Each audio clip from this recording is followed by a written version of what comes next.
Bonjour à tous. Dans cette vidéo, on va procéder à la correction d'un devoir sur les suites arithmétiques.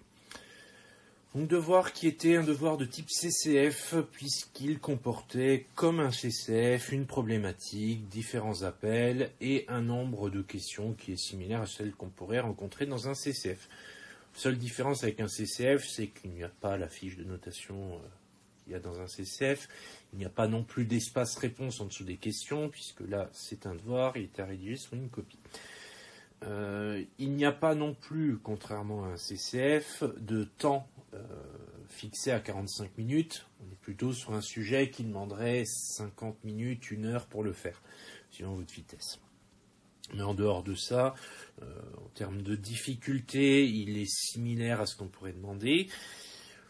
Donc c'est un bon entraînement pour les CCF. Donc au niveau du sujet en lui-même, porté sur Pokémon Go.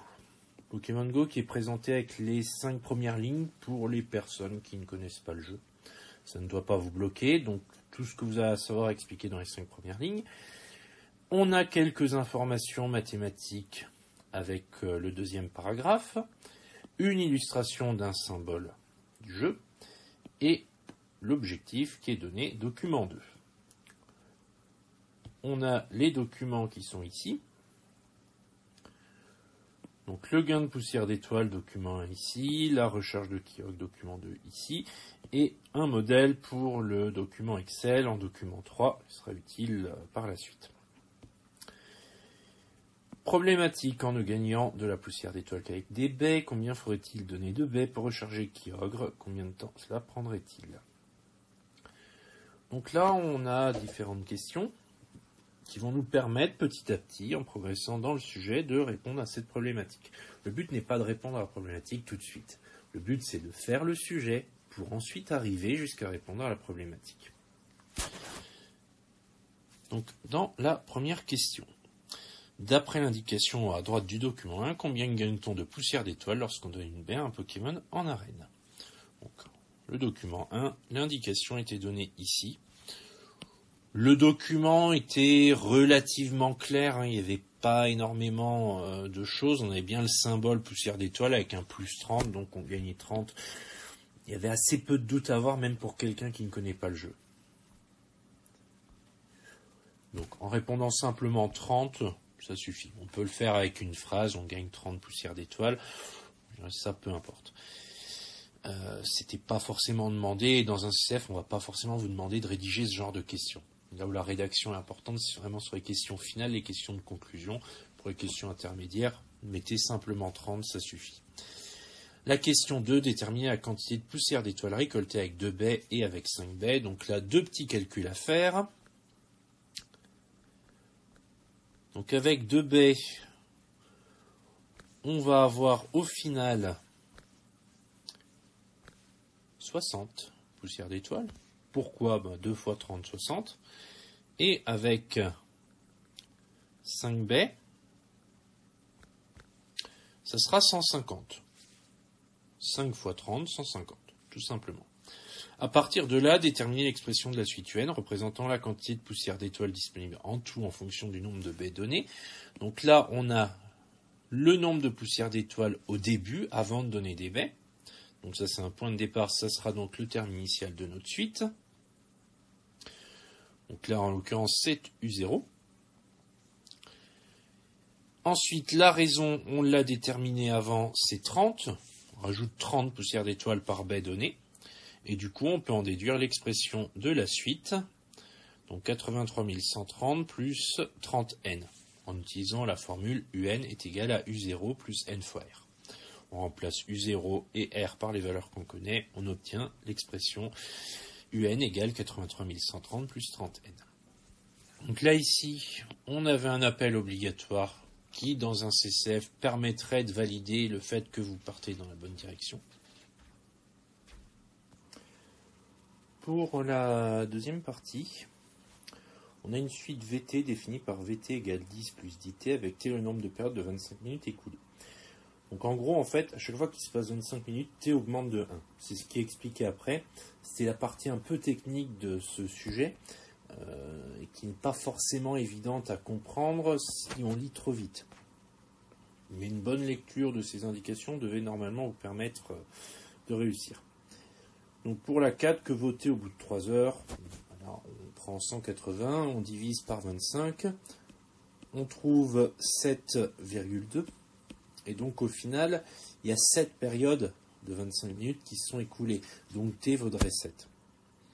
En déduire la valeur de VT au bout de 180 minutes. Donc là, on va calculer V7, puisque T vaut 7. On aura donc 10 plus 10 fois 7, et ça fait 80.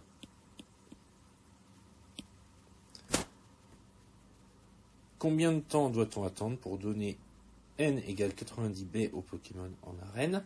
Donc là, il faut trouver le temps nécessaire pour donner 90 baies. Avec 180 minutes, 7 fois 25 minutes, plus un petit quelque chose, on donne 80 baies. Donc là, on cherche en fait T tel que VT vaudra 90.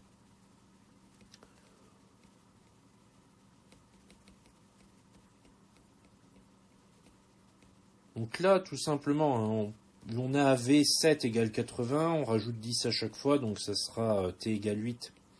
Donc T égale 8. 8 fois 25, on trouvera 200 minutes et on n'a pas besoin d'aller plus loin. On peut se contenter de dire 200 minutes, ça suffit, puisqu'on ne demande pas forcément de convertir en heures. Donc ensuite, question 7, quelle relation existe-t-il entre n et t? Mais en fait, on l'a fait. N, c'est le nombre de baies, Vt, ça donne le nombre de baies. Donc n vaudra tout simplement 10 plus 10t.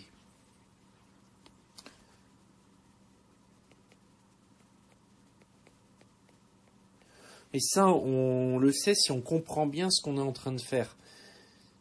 Vt représente un nombre de baies donné au bout d'un certain temps. C'est pas précisé, mais on doit pouvoir le comprendre au fur et à mesure des questions.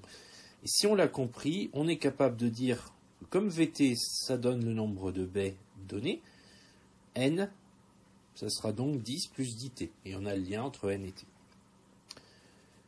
Donc la 8, rédiger un protocole permettant de répondre à la problématique à l'aide d'Excel. Ça, on va le faire dans ce petit coin-là.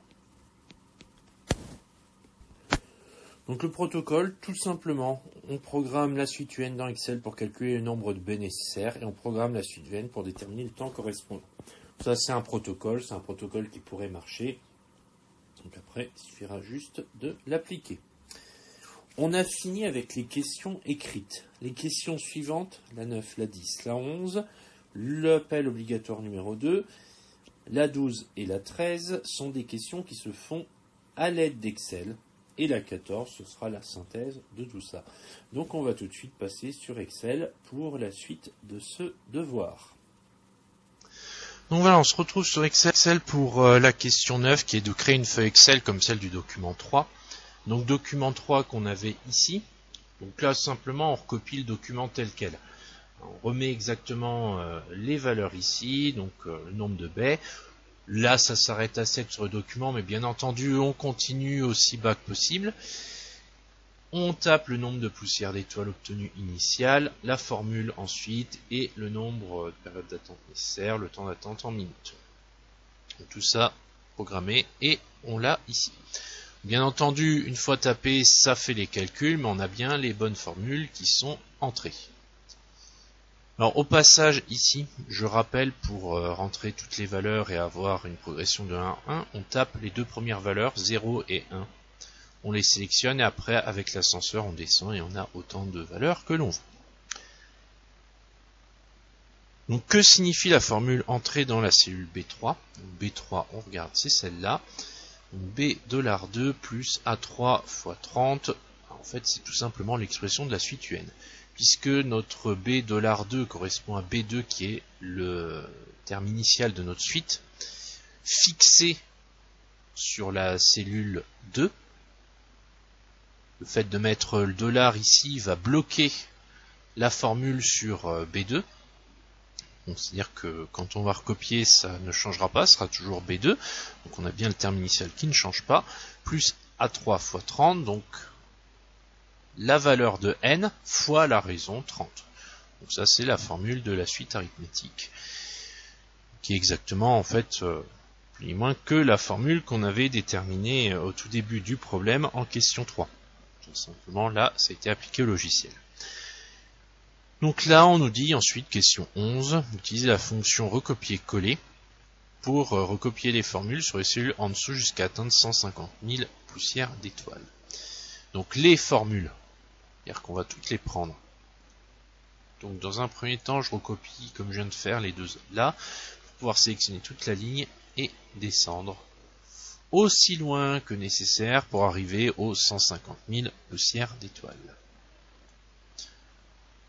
Là, est-ce que j'en ai assez? Je regarde, oui, j'ai dépassé, donc je suis largement bien. Je vais remonter pour trouver mon 150 000. Donc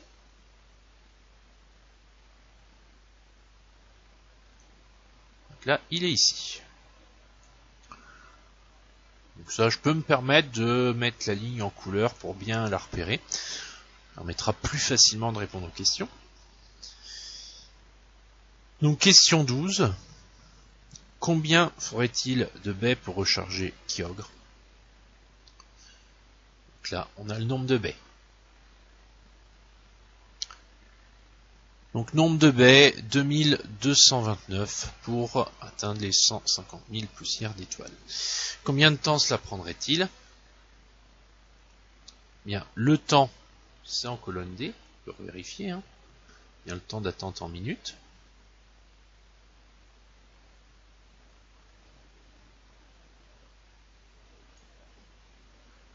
Donc, notre temps d'attente en minutes, 5550 minutes. Est-ce que c'est long? Est-ce que c'est pas long? 5500 minutes, ça en fait quand même un bon paquet des minutes. Pour donner une petite idée, c'est quand même 92h30. C'est long. C'est faisable, mais c'est long. Donc là, on a la réponse à la question 13. Alors sur une copie, bien sûr, ce que je vous ai dit, c'est à rédiger. Si vous ne rédigez pas, forcément, c'est pas complet. Là, on est en correction. On se contente de le faire de façon orale. Mais sur une copie, c'est rédigé, c'est logique. Mais simplement, cela prendrait 5550 minutes. Là où il faut vraiment faire une rédaction nickel, sur la question 14. Rédiger une explication quant au système de recherche présent dans Pokémon Go et expliquer si l'usage de baies est une bonne solution. Donc là, il fallait réfléchir par rapport au document sur la recherche de Kyogre. On a les poussières, le symbole poussière qu'on connaît. On a un autre symbole en dessous que l'on ne connaît pas forcément. Ceux qui jouent à ce jeu connaissent, ceux qui ne jouent pas à Pokémon Go ne connaissent pas. Et bon, du coup, on peut pas en faire grand chose puisqu'on n'a pas d'indication dans le sujet. C'est ça qui est important. On peut simplement supposer que plus on recharge, plus ça coûte cher. Ça, c'est quelque chose qu'on peut marquer. C'est rédiger une explication, ça ne veut pas dire rédiger l'explication, simplement une explication. Et ensuite, le nombre de baies. Est-ce que le nombre de baies, utiliser des baies, c'est une solution?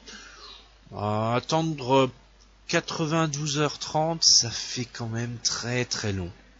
Donc est-ce que c'est une bonne solution? Ça à vous de voir.